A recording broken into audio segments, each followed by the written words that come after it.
This is Narrative Elements Chapter 3b, continuing from the previous video. So let's go back to the issue of whether there is such a thing as right or wrong answers in interpreting literature. The way that I see this now that I am the English teacher is this. There might not be such a thing as one unique right answer to some kinds of question about theme and symbolism in a literary work, in the sense that there is a unique right answer to an algebra problem. Because literary analysis, unlike mathematical analysis, relies on interpretation. But there are definitely better interpretations and worse interpretations. And there are some interpretations that you can rule out as flat wrong. It's not the case that anything goes, and you can claim any object stands for whatever random thing you want, and nobody can contradict you. I'm going to give you an example of a flat wrong interpretation, okay? This is based on a short story in Best American Short Stories, 1996, by Susan Parabo, and it was called Some Say the World. And as long as I'm in a bibliographic mood, I would like to give a brief shout out to my hero Ronald Dworkin, who wrote a book arguing that there are two right and wrong answers, even in interpretive domains. Dworkin is a fantastic thinker, and this is a great book, although actually only one chapter in it is about literature. It's mostly about right and wrong in the legal and moral sense, but the idea is, as Dworkin argues anyway, these are also interpretive domains. So, hooray for Ronald Dworkin. All right, when I taught the Parabo story, Some Say the World, in class, I made my students a list of some objects in the story that I thought were significant in some way, and that had at least some symbolic content to them. For example, the main character is 18 years old and she smokes cigarettes. And in addition to that, she's also a pyromaniac, an arsonist. So other people, at this point, because all the matches are always taken away from her and so forth, she has to get other people to light her cigarettes for her. She's not allowed to have access to fire. So I think you could say already that we have a fire theme going here. That's theme with a small t. The cigarettes and the pyromania are thematically linked, right? The girl lives with her mother and her mother's new husband, Mr. Arnett. And Mr. Arnett is not a smoker. He chews gum. Now, because we know certain things we know about cigarettes, and therefore they have certain psychological associations that it's natural to make, like bad habit and dangerous or unhealthy and addiction and craving that's so strong you continue to pursue it despite the fact that you know it's bad for your health.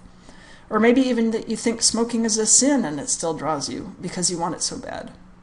And maybe there's even a little hint of one reason teenagers get hooked on cigarettes is precisely because the dangerous, sinful element is what makes them seem attractive, right? Incidentally, the girl's mother is having an affair with her ex-husband, the girl's father, even though she's now married to someone else. This could also be described as a possibly sinful and certainly risky addictive habit. Coincidence? I don't think so.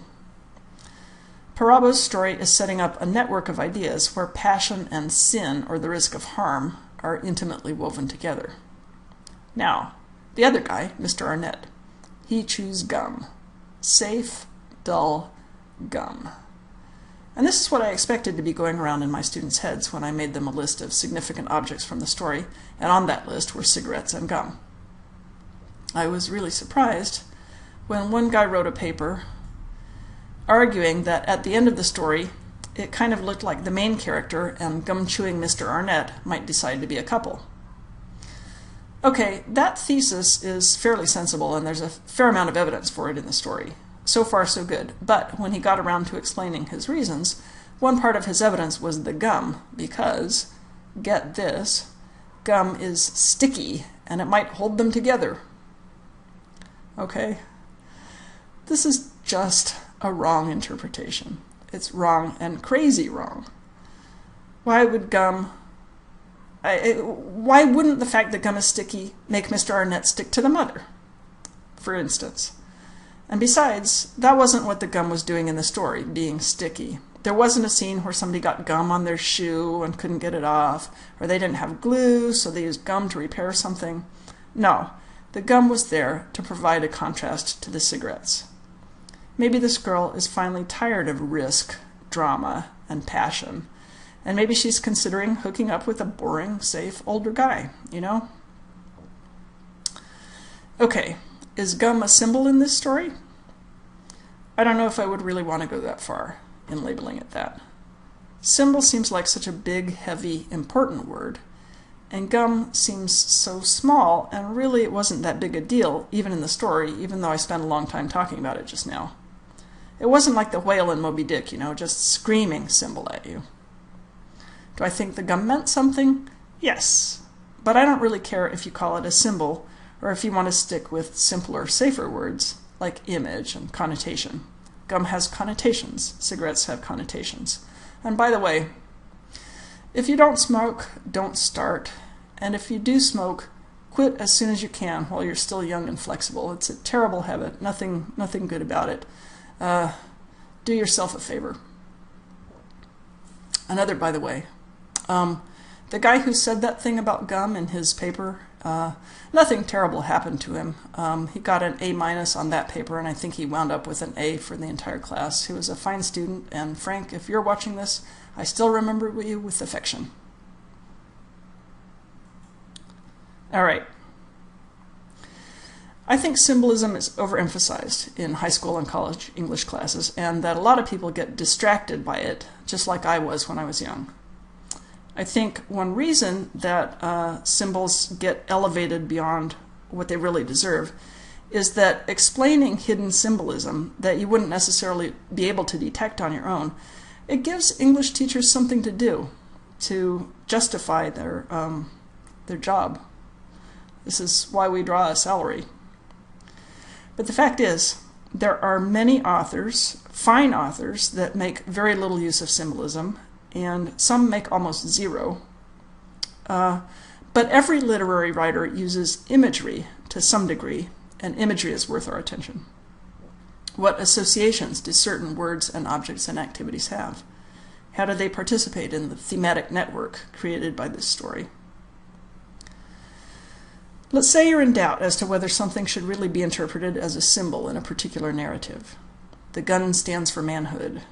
The sword stands for manhood. Geez, is there anything that doesn't stand for manhood?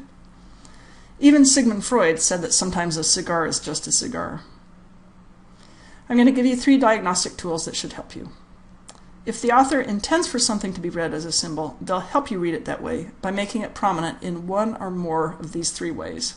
First, position. The most important position of all, in thematic terms, is the title. If there's an object in the title, that should practically scream symbol at you. Other important locations are at the beginning and end of things. The first sentence, the first paragraph, the last sentence, the last paragraph of the whole work, or the first or last of a chapter, or the first or last of a section, or even when an important event begins or ends. Those are all places that you should be paying close attention to. Something seemingly insignificant in one of those locations might have secret significance. Okay, the second diagnostic technique is repetition. Does your potential symbol come up just once in an unimportant location in the story and then never seen again? It's probably not a symbol, unless there's other evidence. Or does it come up over and over again, like the author keeps giving you second chances to notice it and think about it? Oh no! Here comes Moby Dick again! The whale! The white whale! Does it stand for evil or for good? Or just the force of nature? I don't know, but I know it has to mean something. The third diagnostic technique is sensitivity to thematic connections inside the story. This is exactly what I took you through with the example about the gum. Speculations that you make about symbols have to make sense in the entire picture of the story. You can't just yank one object out and spin that up into whatever you want, like you're making cotton candy out of basically nothing. Like I say, I think too many English teachers have made too big a hoo-ha over symbols. Even if there is something obviously symbolic going on in a literary work, that doesn't mean you have to deal with it. And there are ways to talk about meaning without committing yourself about whether something is a symbol or not.